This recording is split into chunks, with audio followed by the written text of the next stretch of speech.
تماشاوان هجا وگو ودیت دو میناک جدیر که هر وهاج تربیس پی دو کچات نرواندن جبلی 25 کسین دنجی لسرکانیه هاتبون رواندن بمبستا تفلیبون دناو یپکیده افجی پشتی بریارا لشکر کرنا نچار یا گوش کانتونا جزیره درکتیا سر پارتیا پیده و او لسر خلقه فرس کریا گو خورتکیان کچکی پیشکش بکه گو تفلی یپکه یان یپجه ببه لی اف شوي رواندني جي دركت الاستوديو مهوانداريا مع مستشروان ابراهيم كريا چالكوان سياسي مع مستات بخير بي سپاس خير داربي مع مستات تدو مينا كاديت خزمين دو كچان تديت هاتنا رواندن تجد بيجي سيرفيكي نا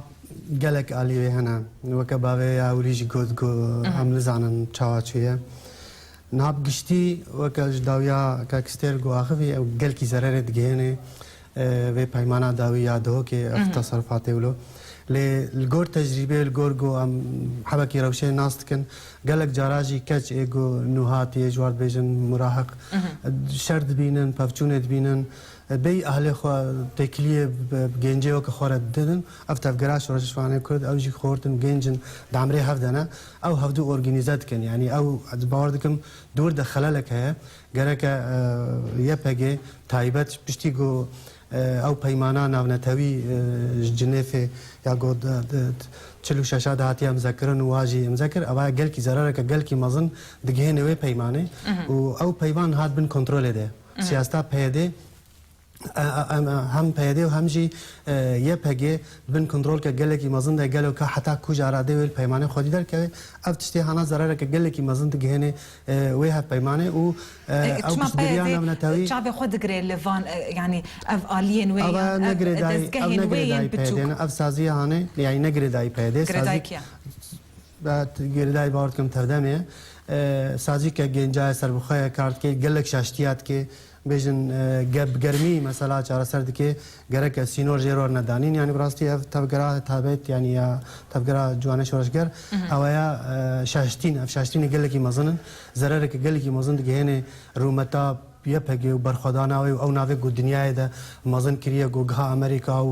واوروبا حمون هاب تشكي اعاده نظر تشتكن لاف شاشتي جون هاد بن كارثه سر جلي كرت حمي و تايبت سر يبهجي جبرجو يبهجي بويا نافك دنيا ده دوبارتكم يعني جرك افزرها نجيه دواره رواندن ده ناوي يعني ناكم رواندن بس قالك ام بيجن قالك جينج ايجو دوي عمري ده انا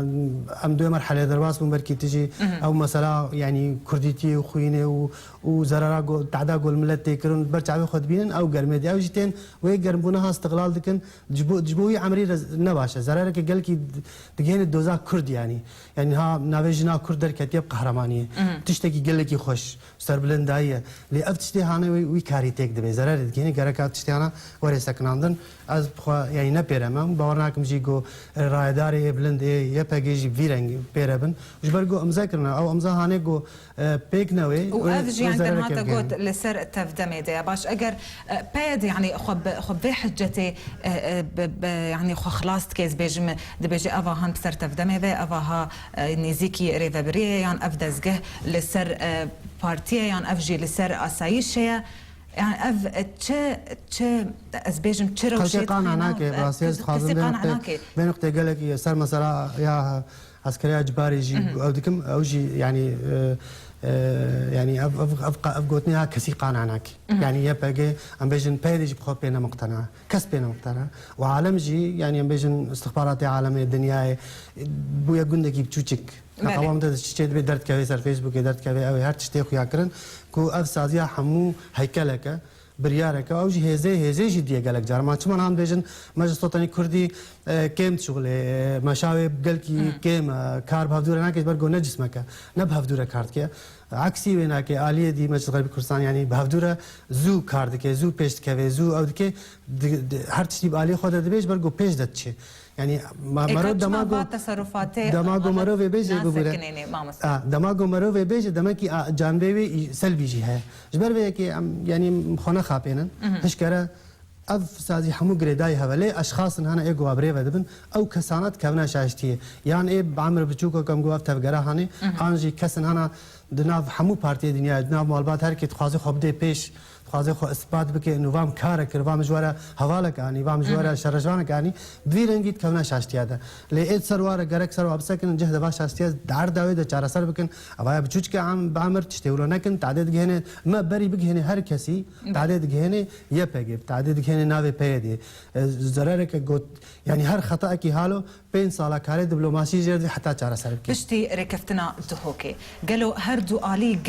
جهانا ورايو باوريا قون هات بحثت كي إنه أفزر ريت جهنة ما يهيان دجهنة يكيتيا ما يا ريا قون تخازن تيرب مش نه بشتی کوبانه مرود گرک نما پارتی تیپ فکره يعني زرار دجهنة هوليري حتاني بجهنة مهاباته زرار يكن دجمنه مجي همان يكن ليجو دست دانا ما جرك ام في دستي هناك خوشك بگرن برسبك يكيتي ام بدنا انا ام چاوا نزيكي هفدو بن چاوا هفدوره كار بگرن ام تفضل زان گومس وطني كردي كماسي هنا باشا ازبان پيدتكم كو مادام برايت بچو كماسي هنا نكار راجري بري حبكي اري كار بپيره جبرگو ام ويا خوشك برافجي دنگه ما هر الدنيا تفي پيد في حاله حاضر او اشارات گوجر تن کرن يعني يبقى او اشارات بسيط گوجر هاتنا دان نه معنی قبول کرنا اف دما بك اللي كابشتي دهوكي جبه دير قل لك مهمه كو خو اثبات بك دواره دبلوماسي ده دواره كاري هفبش بهدوره اگر اف كاري انا كغوادي مگوت بن كنترول ده عالم حموله مزه كابشتي دهوكي وبچرنگي به لورا گرك اف مساله تجنيد تاجيل كربانا يعني تاجيل كربانا بيجي اتفاق کرنا بيجي مجلس وطني باخي شكرماوه ازوك هنا خفم اخي بيجي شكرماوه اوجي يعني تشتي تسر اركيوه ياغو وند بيجن ام قاضي هزي اواك دكاوي هزا خبين كرمكن جبو ام زارو قاج مدرسانه بن جرك في وام بخيبن كاردا يعني جي اف تشتاقو ناهيلي ريكفتنا دهوكي ورجي بجي كرن لسر عرض بشويكي براكتيكي كماسيا كيا كماسيا حردو عاليه ما هانا چند روزه وانا مجلس وطني چمارو نشتي چمال هفنا که زو چاره سری که پیلانه خدانا که برکه خناره يعني حتى دو پف کتن الهفدو نکرنا کتن قرق هفد مقصد جاریوار کو گره کو تیم کی تیم ورک بهدوره بشغل مجلس غربي كردستان بچرنگی شغله او جي گره وقت هزه که بشغل يعني انا خد چاره كدي بين شغل وند مجلسن يا ونا مجلسن وقت مجلس کی کار قال لك سباس مستشار روان ابراهيم سياسه مدار تمر عمد ابو الاستوديو